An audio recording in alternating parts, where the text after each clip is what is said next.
Hello, welcome to Staring Down the Storm, Autism Advocacy in America. I'm your host, Tabitha Ziegler.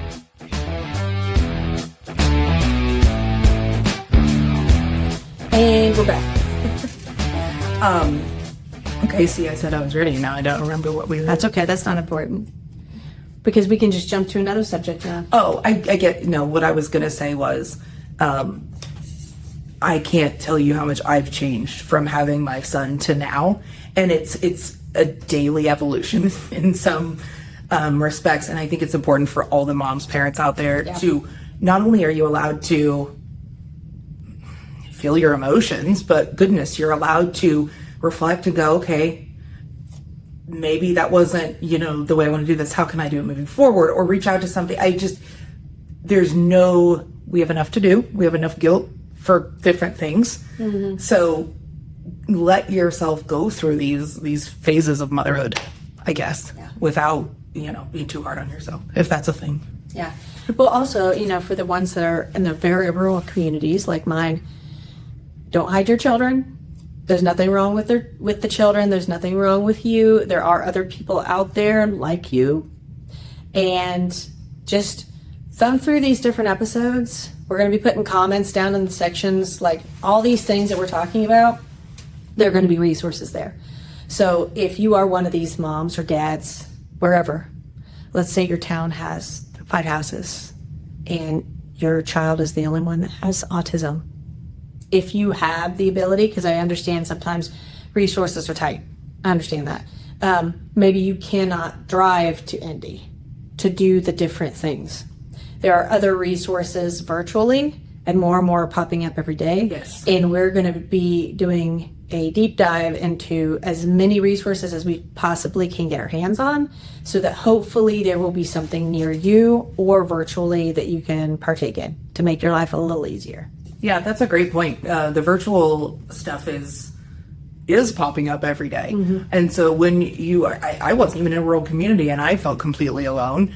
And so, it's so important. They're out there. You just got to find them. And if you can't find them, jump on social media or come here. Come here. Come right here to We Rock the Spectrum, because we will happily chat and make you feel right at home, and your kiddos. So, and actually somebody who had just walked in, I didn't mention this earlier, but it was a mom and her son and his therapist. So they come here and do his therapy sessions. Nice. And we see that, I would say at least once a day. It's become a really nice space for therapists to be able to utilize the equipment and also get their sessions in. So that's awesome. A little plug there. No, I'm all about plugs. It's fine. My whole thing is I'm happy to talk to anybody that is like truly trying to make a difference, trying to do the right things. I think there are plenty of people out there that are. I will say this space is not for people that are trying to take advantage of people, because that was part of the reason why I started this podcast, because I was seeing things on Facebook that were bothering me. These different ads that they're sort of like peddling snake oil, and I was like, didn't seem right. So, this is very much a legitimate resource.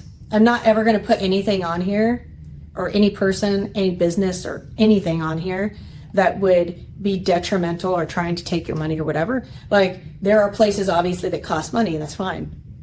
But if I ever hear that anybody came on the podcast and then they weren't doing the things that they're saying that they're doing, please let me know, because that will be rectified. Thank you. I appreciate that. And I think maybe we touched on this earlier, but maybe not most, a whole bunch of these businesses, these nonprofits, these online resources are being run, funded, and just established by parents in the special needs community. Yeah. Because if you don't know there's a need for it, you're not going to think it up. Right. That's how we landed here. And so for those parents, when I'm frequenting somewhere where it is run by autism moms, what have you. Some connection to the autism community. Exactly. I go in really thinking, this is a good place. This is a safe place. This is a place doing the right things. And it costs money to come to the gym. Yeah, of course, yeah. Because we are a for-profit business. Sure. Well, you have to pay for the equipment. That's right. Yeah, and it's not an inexpensive adventure for sure. Mm-hmm. But that's okay, because we are doing this for the greater good, for the community. Mm-hmm. Well, I think it's important to mention what you just said there of expenses. I mean, the nonprofit that I started, I took my tax return to start that. To date, I think someone at the festival gave me like $20 to kind of throw in the pot. But that wasn't why I started it. I started it because I was trying to find things for my kids to participate in, and I realized there was just a little bit of a hole there. And anybody could have filled it. It wasn't important that I started a nonprofit. Like, you could do anything, but the important thing is, like, when you see those vacancies in the community, you might have a really good idea. You know, you might have a really great idea, and maybe you might be in front of someone at some point down the road that you might pitch your idea to, and they may help you, or maybe kind of like a mentor for you. Like, I'm definitely one of those people. I'm like actively encouraging advocacy, activism. I do run a nonprofit. My nonprofit is small, like, but I know how to do it now. So if somebody were wanting to do something like that, like, there was someone that helped me. Yes, that's a great way to put that. Mentors are important no matter who you are, what you're doing, but especially in this space, at least in my opinion, we see somebody that might be struggling in a way we saw ourselves struggling Absolutely. years ago, and so it just feels like, man, I want to be the person I wish spoke to me at that point. So yeah, I'm all about that, like paying it forward. Absolutely. And I will give the autism community this. I've seen a lot of that, and that makes me hopeful. And now, if we can do a better job of projecting that out to bigger spaces, it's not important who's doing it or what they look like, but that the message is clear of, here are these people that are part of our community that belong here, that we've paid tax dollars for years so that they have programming. We need to keep that sort of programming, because if we do early intervention, which is how it should work, if we get all these kids funneled into early intervention, as soon as someone sees something, like if they're 2, 3, 4 years old, we can't be having years wait lists. Like, kids need to stop being diagnosed at 8.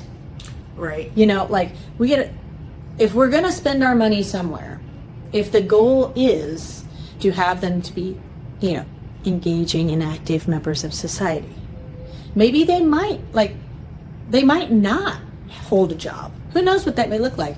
But I can guarantee you they will bring some wealth to your society. And the earlier you get them resources, the better off they'll be, and the better off the community will be. Absolutely. Because they'll be more independent. Absolutely. I find it so wild that, my son is 7. Mm-hmm. So 7 years is not a long time in the world, but it was just crazy to me that my son got this diagnosis, and actually he got a genetic diagnosis years before he got an autism diagnosis. Mm-hmm. That's another story. We had this diagnosis, and it felt like we had resources. We were going to big hospitals and we were doing big tests, but I walked away going, I don't know what to do now. Yep. I don't know what to do now. And to me, talk about vacancies, like, where's that gap? Who was going, you know what? Okay, you had this experience. That was really hard. Now, what are we going to do? Now what? And beyond that, and this is, I don't know how much control anybody has over this, but you shouldn't call a doctor's office and they say, we can get you in a year. We can do the evaluation in a year. Mm-hmm. And don't let me talk about the Medicaid waiver. And that. Oh, no, let's okay, because I have a lot of feelings about it. I think we all have some feelings. What I don't understand is, a whole lot of things, but the Medicaid waiver to me is a bit of a shiny toy.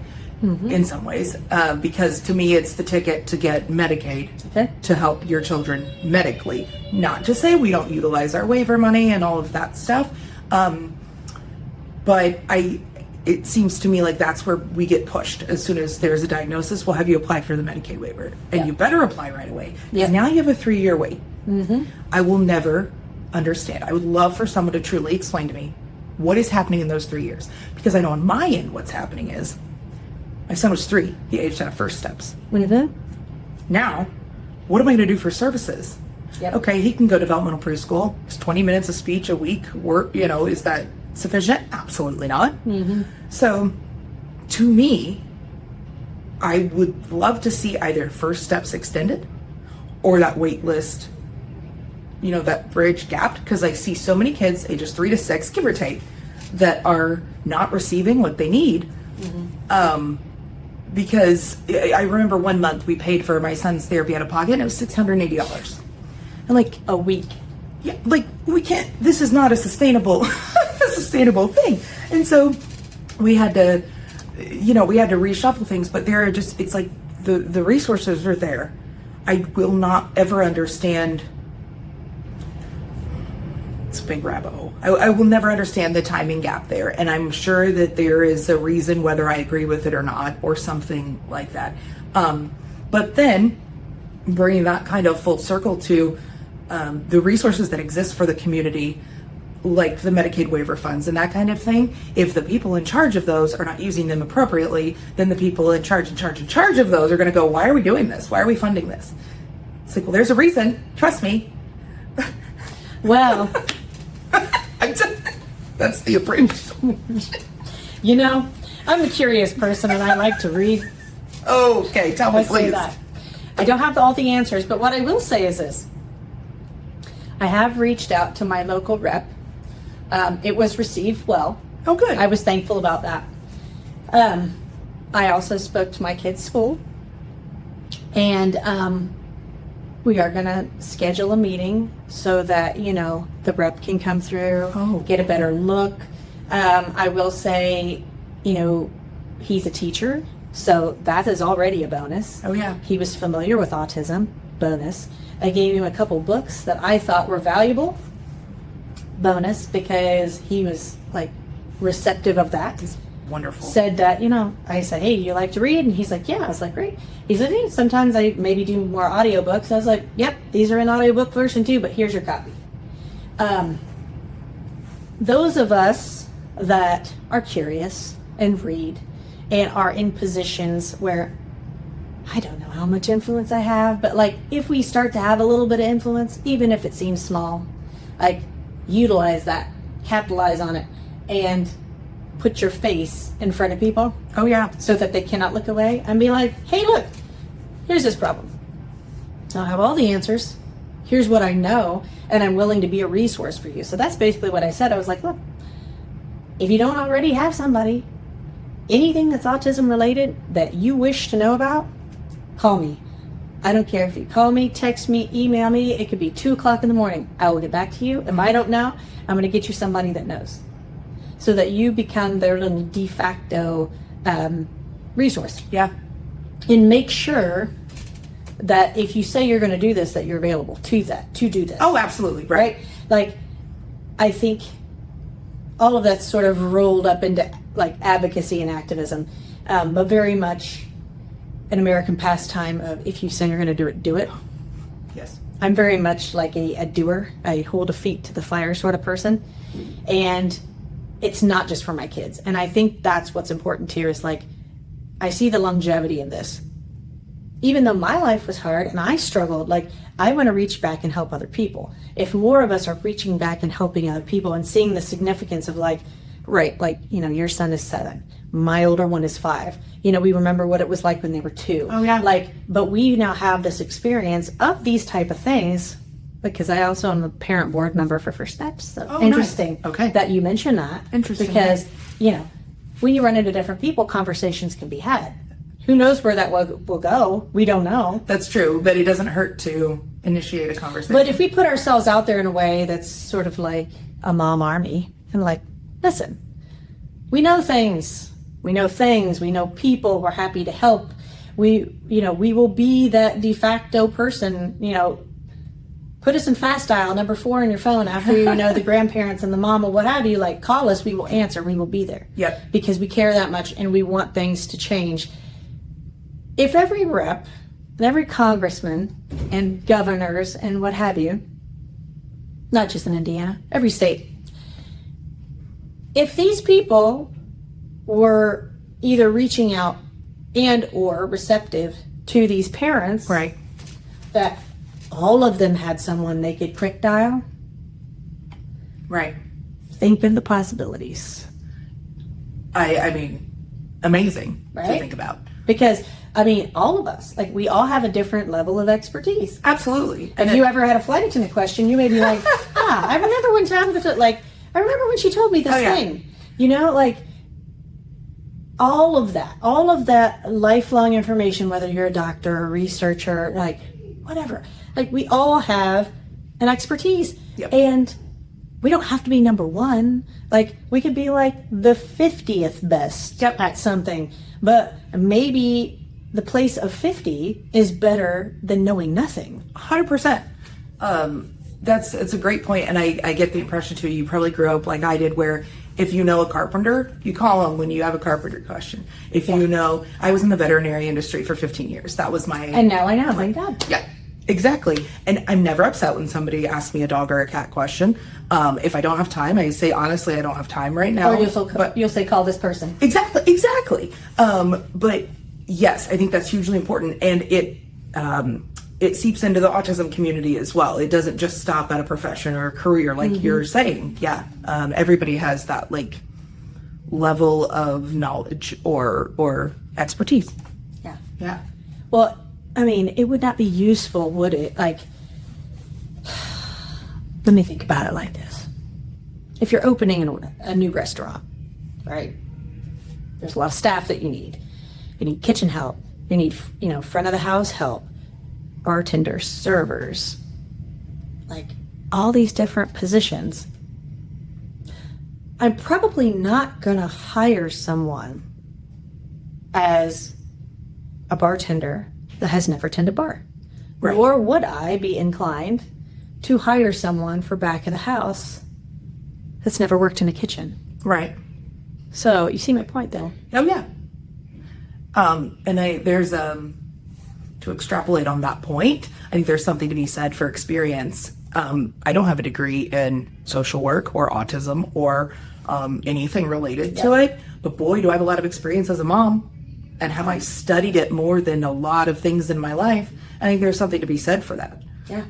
Experience is hugely important. And how it overlaps, like, we just never know how in the future that may come together with, like, your past veterinary experience with your children that have autism. Like, there are people all the time that are starting, equine centers and things of that nature. Oh, yeah. That they can combine all their talents to serve the community. One big thing, and you mentioned earlier about being a flight attendant, and so there's also a lot in the veterinary community. You can't exactly panic when the dog comes in that's bleeding out. So there is a level of that, which is really nice to have.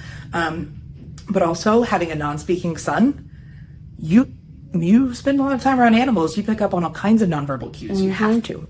Yeah. And I think that lended itself, actually gave myself goosebumps a little bit with that one. Because that really has lended itself to, I never thought my dog was stupid. Now I'm not comparing my son to my dog exactly, but you understand what I'm saying. So yes, agreed.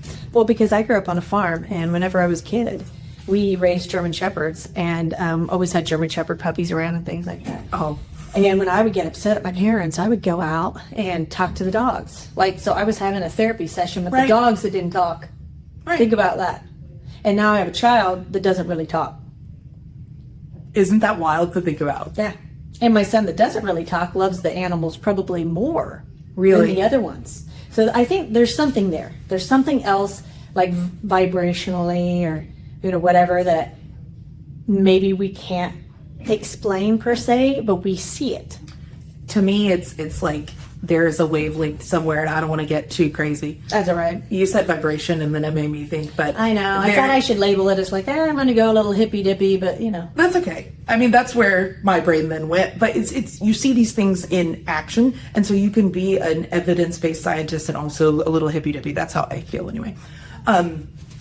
But I think there are some wavelengths that we as speaking people have used a part of our brain that maybe we can't tap into some of those, whereas the non-speakers might not have access to other parts of their brain, but they're on a different wavelength. Like I say, I know that sounds a little out there, but I think through all this stuff a lot because there's something to be said for it. Have you seen that movie Spellers yet? I haven't seen Spellers, but I've listened to telepathy tapes. I've not done telepathy tapes yet. Do you want her to come in? Yeah. She can come in. We're going to have a guest. Oh, come here, sis. Hi, you want to come? Come sit with mama. She needs a diaper and she won't let me change. Okay. No big deal. Come here. You want to say hi? Oops. Wow, look there. This is Kelsey. Oh, you pooped. Kelsey. That's all right. That's all right. Hey, should we change your butt? You're on a show?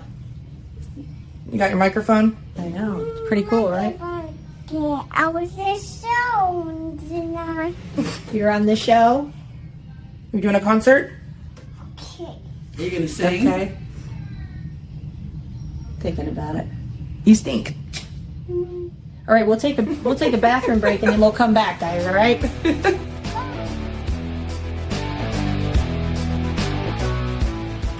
And we're back after the poo-poo change. Yes. The diaper's gone. The smell remains.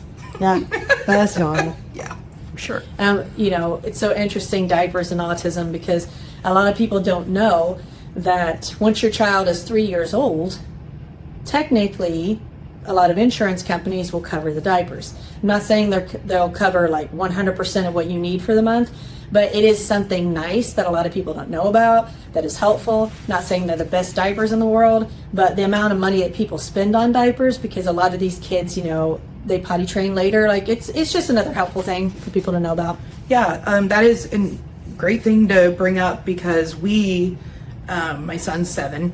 He's a tiny guy with I don't think a weird shaped body, but maybe he is. And so we've used some of those companies that let us try out the diapers, and you send them back, and they can send you more. And I did not know that until we got our autism diagnosis. When my son was diagnosed with a genetic syndrome when he was 18 months old. So I 2 years of buying diapers that I didn't have to, or however many years that. Oh, they would have covered it for you with this special diagnosis. So this is why he has been on the waiver, because we started the process when we got that first diagnosis.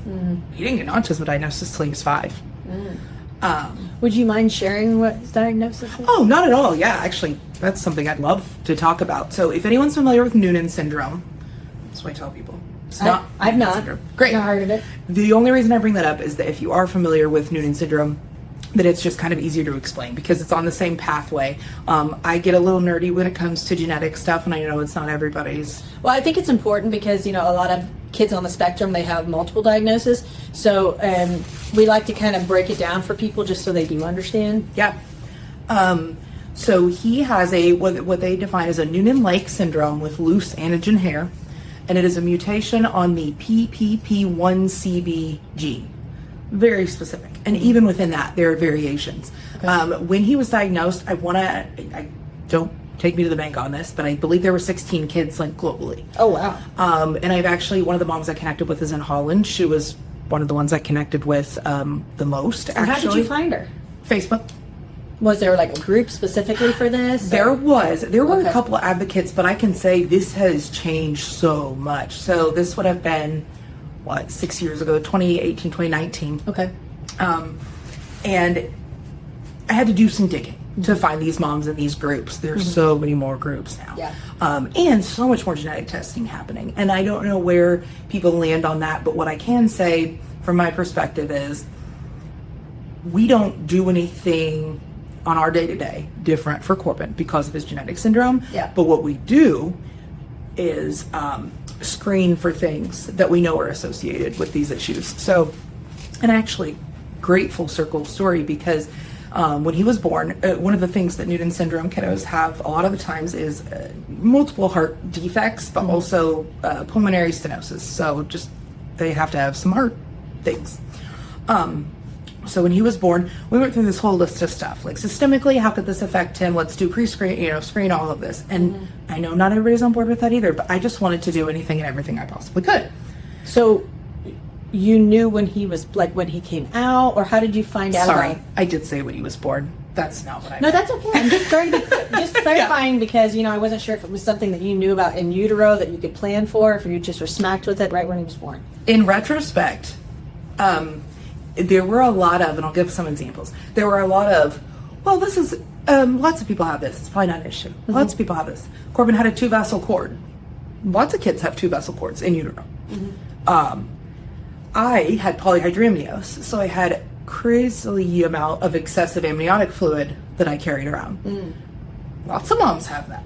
And lots is a horrible term to use because it's not a super prevalent thing. But that's the what point they tell is, you. exactly. And it's not indicative of a syndrome. We did all the testing stuff on me that we could, and everything was normal. So it's like all these things in vacuums, no problem. And then let's see, so it's like that 4-month baby checkup when the doctors are like, okay, now we're concerned about some things. And it was, he had low muscle tone. He had strabismus or crossed eyes since birth, but a lot of newborns have crossed eyes. And so it was wait and see. So that 4-month appointment was when his regular pediatrician, who's still his pediatrician, said, you know what, I'm going to refer you to a neurologist and geneticist and all the things.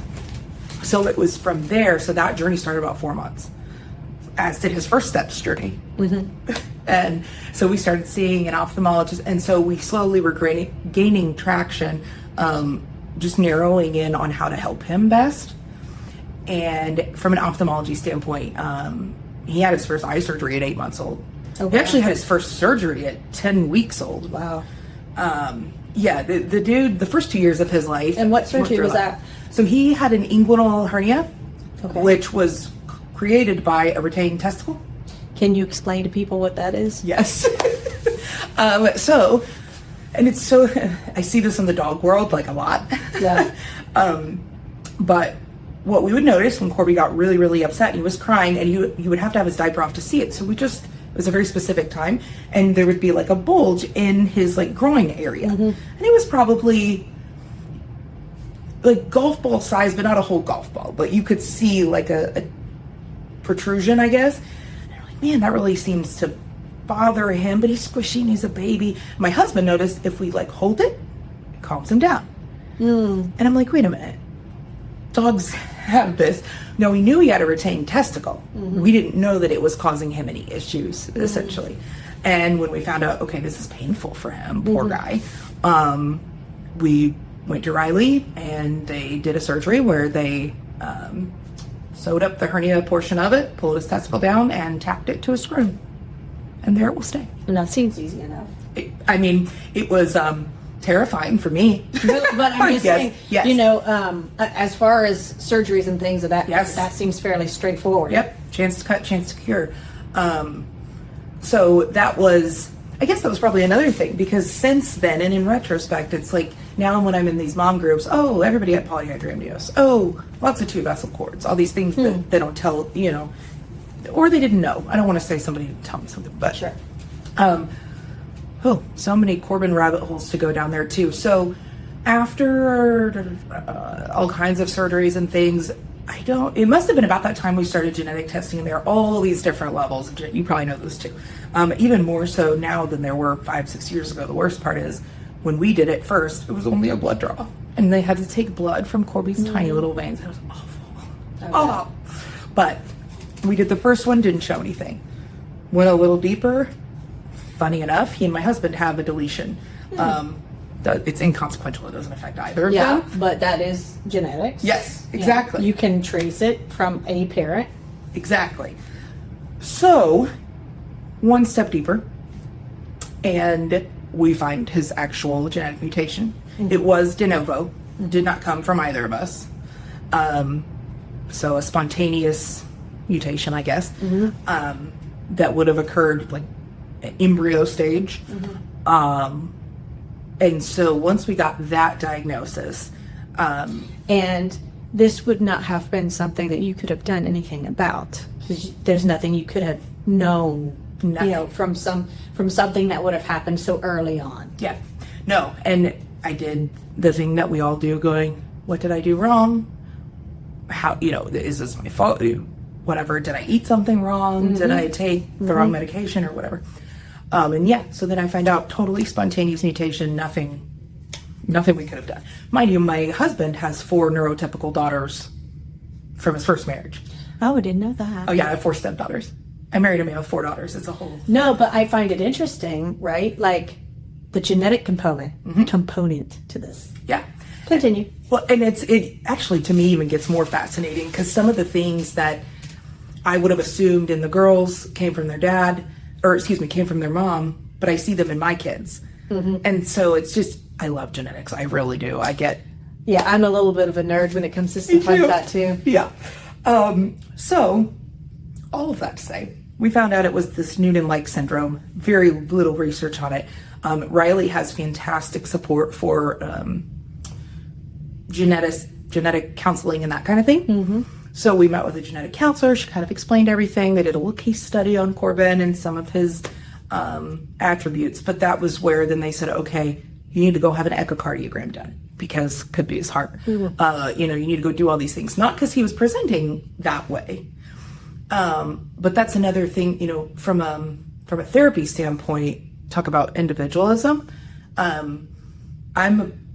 I don't care what your diagnosis is. I want to support you as an individual, as my child. And so, okay, he can't hold his own head up. What do we do for that? So to me, that kind of understanding that bifurcates, because I do want to do the preventative, the screening and all of that. But when it comes to what we're going to do day to day, I'm going to do what you need right now. Yeah. He has low muscle tone that came along with his syndrome. Mm-hmm. He has short stature, which we did do growth hormone for a little bit. We chose to stop for a few reasons. I have nothing but positive things to say about growth hormone. I'll say that. We stopped for some other things for Corby. Mm-hmm. But would you like to elaborate on that? Yes. Yeah. I think, people might be curious. Yeah. So human growth hormone is a common, common medication that a lot of kiddos that have Noonan syndrome, mm-hmm. they are short stature, they have low muscle tone, mm-hmm. And it might not be that they even have a growth hormone deficiency, mm-hmm. but that it's a boost for them mm-hmm. to grow better, be stronger, that kind of thing. Mm-hmm. A lot of Noonan's kids are very high functioning, speaking, mm-hmm. cognitively appropriate, all of those things. And so for them, if you ask the boy, well, do you want to be 4 feet tall or 6 feet tall? Or, and they don't really get 6 feet tall. It's more like 5 feet. It doesn't shoot you up or anything like that. But there's a part of it that you do for your kid as a parent. I want you to feel as comfortable in your skin as possible. Sure.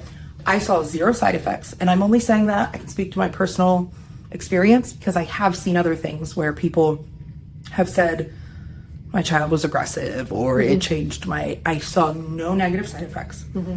It was a needle poke in my little baby child every day. That was hard. Mm-hmm. It's smaller than an insulin needle even. He didn't seem to mind it. I just hated it. I made my husband do it really. Mm-hmm. So this is something you were doing at home? Yep, every day. Okay. Yep, every single day. And also, if it's not covered by insurance, I want to say it's in the ballpark of $10,000 a month. It's insanely expensive. So hers was covered by insurance. But as Corby aged, and I don't want to, Corbin's very smart, so not from a cognitive perspective, but as Corbin has gotten older, developed more, mm-hmm. Shown some delays in other areas, or he's not speaking, just mm-hmm. certain things that question how independent he's going to be long term. Sure. My husband and I kind of decided, well, he's still growing and he's still healthy. And to us, there was no aesthetic Corbin's not going to care how tall he is. Mm-hmm. So we decided we met with his endocrinologist and said, this is kind of how we're feeling. He's like, yeah, I don't disagree. And so we stopped the human growth hormone. Yeah. Okay. And that's not to say if he gets a little older and communicates with us that that's something he wants, okay. Oh, I was going to ask you that, actually. I was wondering if it's something that, if you wanted to start it again later, would there be any, ramifications to not get it this whole time? You could just kind of start it again and it'll be fine? Or I know from a health standpoint, it'll be fine. Efficacy, I don't know. I think it'd be fair to say we missed out on a couple of those years, but it might be a matter of a couple of inches in height. So I also am speaking from experience and crude, research, but I think I don't think it would make a huge difference. Okay. Well, I'm just asking these questions because there may be other people Yes. watching that like this may come across their plate. And that's not a knowledge base that I have because as we spoke, my kids are on the opposite side of that. Like my kids are giants. I mean, I want to say giants because I know that that is a thing in itself. But when I take my children to go, be put on the scale, they're like in the 99th percentile or they're off the scale. So I'm having the opposite problem of her. And I'm trying to like rapidly do as much as I can to make them as independent as possible because they're going to outgrow me by the time they're like 8. So, we're kind of in a different area that way. So that's why I'm asking there may be other people that may be on the opposite side of that spectrum that might cross their path and, you have a knowledge base for that. Yeah, absolutely. And I think as I talk to more people, and they would say, well, why would I do the genetic testing? What would I gain from that? And for me, it was just an additional piece of knowledge that gave us something to look for. And to round it all out, this is what I started with whenever I started talking 5 minutes ago. We did his first echocardiogram when he was born. We did another one a year later. He was born with a hole in his heart, super inconsequential. Apparently it's a kind of hole that if you have a hole in your heart, it's probably this one. It probably doesn't affect you at all. So just within the last few months, he had his, we will just keep doing echocardiograms on him. Come to find out, he does have a little heart defect. Oh, really? It's not pulmonary stenosis, thank goodness, and the hole in his heart is not affecting him whatsoever, but he has some enlarged aortic valves. Right now, not affecting him at all, so it's just something we'll keep an eye on. But we wouldn't be doing regular echoes if we didn't know his genetic diagnosis. And if you had chosen not to do genetic testing and something like this had come up, not that we're doctors, we're not, but where do you think that would have led for you guys? That's such an interesting question. That's a really interesting question. Because Corbin, he had health issues kind of from day one, but we didn't get an autism diagnosis until he was 5. So I don't know, because it wouldn't have been the heart. That wouldn't have been the first thing. It would have been his eyes, Okay. And then it would have been his low muscle tone. So you think, at some point something would have landed you guys in an emergency room and then you might have run across a doctor that might have asked the right questions or said the right things? Possibly. Or worse yet, he gets older and a condition worsens. And my understanding is kiddos with enlarged aortic valves, huge spectrum of how much it affects them. But for some kids, it can create you can't be in high pressure, quote unquote, scenarios. And I don't mean figurative. I mean deep sea diving. Yeah, maybe in a plane. Yeah. And so things that we wouldn't know about, and then heaven forbid. So would you say that it could have been potentially dangerous for you or for your child if you had chosen not to get the genetic testing?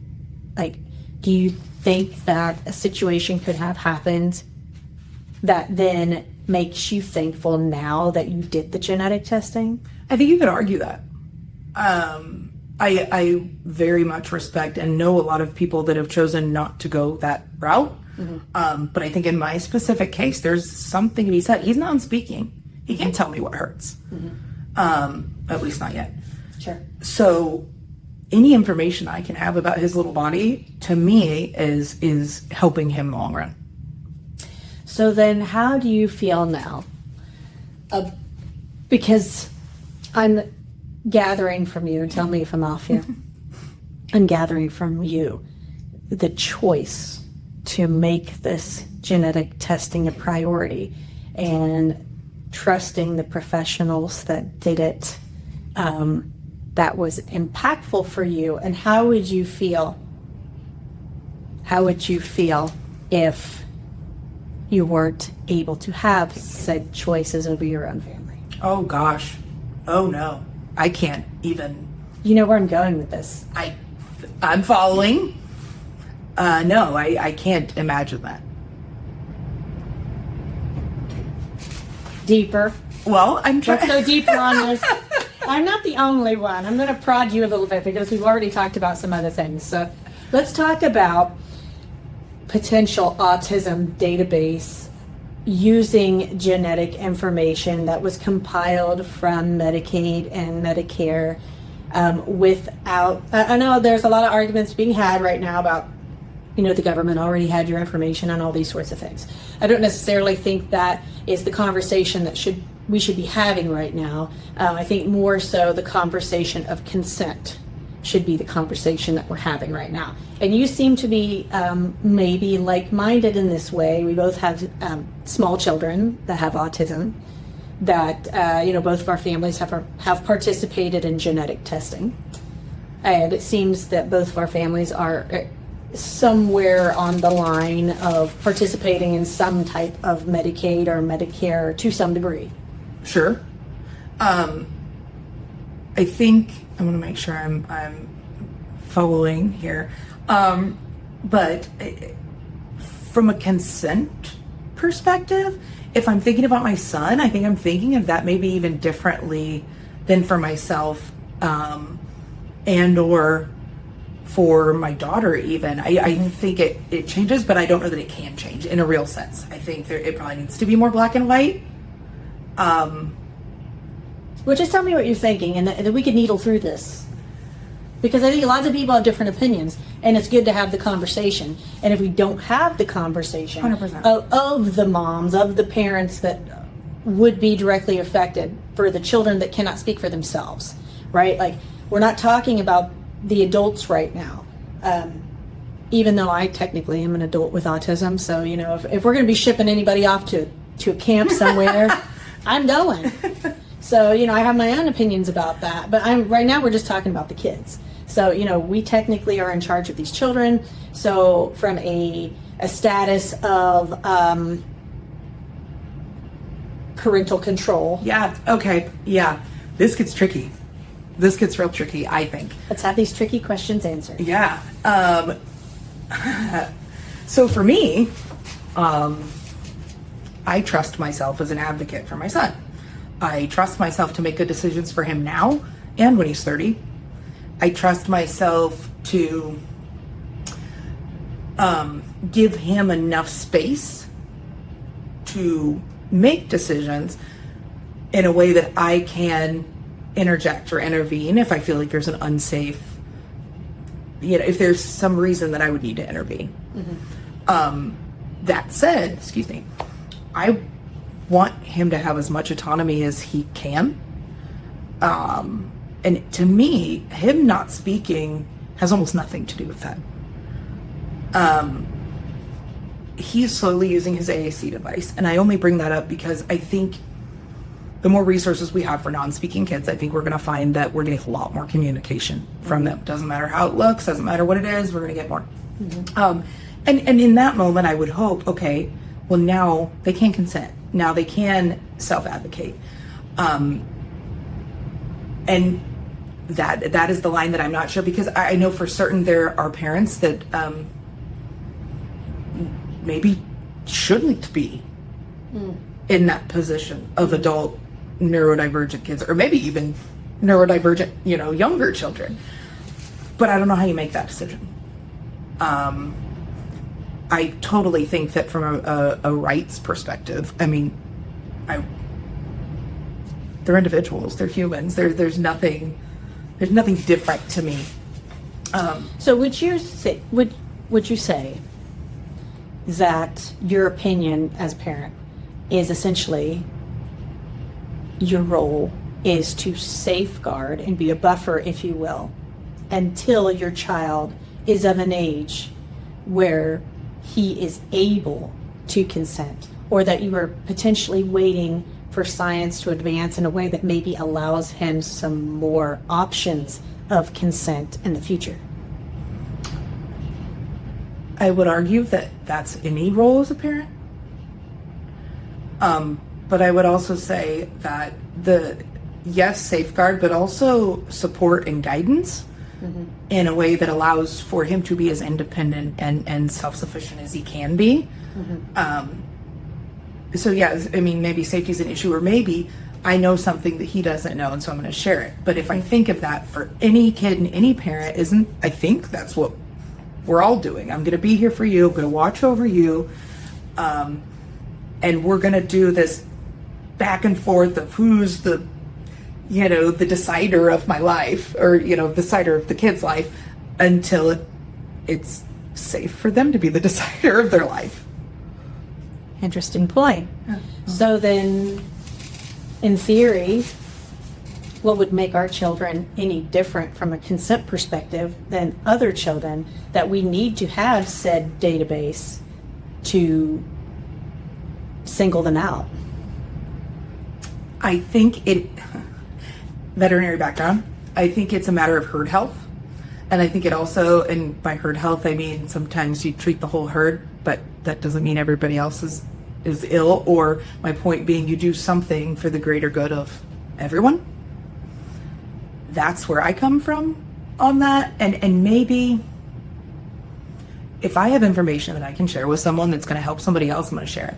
Mm-hmm. And if that means my genetic code or my son's genetic code can help somebody, then I'm going to share it. Mm-hmm. I personally, in this moment, I don't see why you wouldn't want to help somebody, and I have trouble thinking of the other side of it, or a negative outcome with that.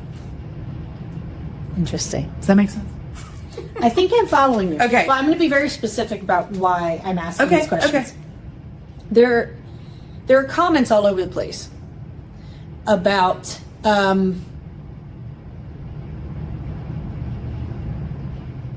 where is this genetic information going? Who should be in charge of this genetic information? How will it be safeguarded? How can we be certain that it will be used in a positive manner? I would agree with a lot of what you're saying if the rules were the same. It seems like the rules are changing. So, like my children, whenever I got them their genetic testing, our world was different. And I was happy to participate in genetic information because I thought, like you, maybe sharing this information will not only help my family, but help other families. Right. I think that element from the past that a lot of people then chose to participate in genetic testing because of those things, because of the seeking of knowledge for the benefit of others, is a separate argument to what is now happening. It seems, and this is just my opinion, it would seem that people that did this in a good-hearted way for the sake of humanity, it is now being twisted and manipulated in a way to serve a different purpose. And maybe some of these families that participated in genetic research, had they known, may not have. Or even if now that information is out there, nobody can take it back. But they would have serious reservations with having the government be in control of these types of things, because it would potentially be taking choices out of the hands of the parents. I see what you're saying. In my lived experience, because I don't disagree with the thing you're saying. Yeah. But if in one hand I'm worried about where the information's going, what it's doing, how it's classifying, whatever, nothing is more important to me than knowing what I know about my son, Right. and being able to get him what he needs. And maybe that is a naive perspective, and maybe I'm going to learn something, or I'm prepared something's going to happen and I'm going to feel differently. Mm-hmm. But then just as a whole, then that makes me think, that's so many things in our country. They're wonderful. They're so fantastic. Look at all the great things it does. Mm-hmm. Oh, but we can monetize it. Oh, but now the wrong person has it. Mm-hmm. And now this wonderful thing is no longer wonderful. And now the people that suffer are the individuals. Mm-hmm. So let me just be very poignant. Yeah. What are your opinions about what RFK was saying about all of these things? Because I think the parents, there are legitimate points all over the board. And there are very good medical professionals from all over the place, like all over the country, all over the world, doing studies and doing research. I gotta help this guy. No worries. Sorry.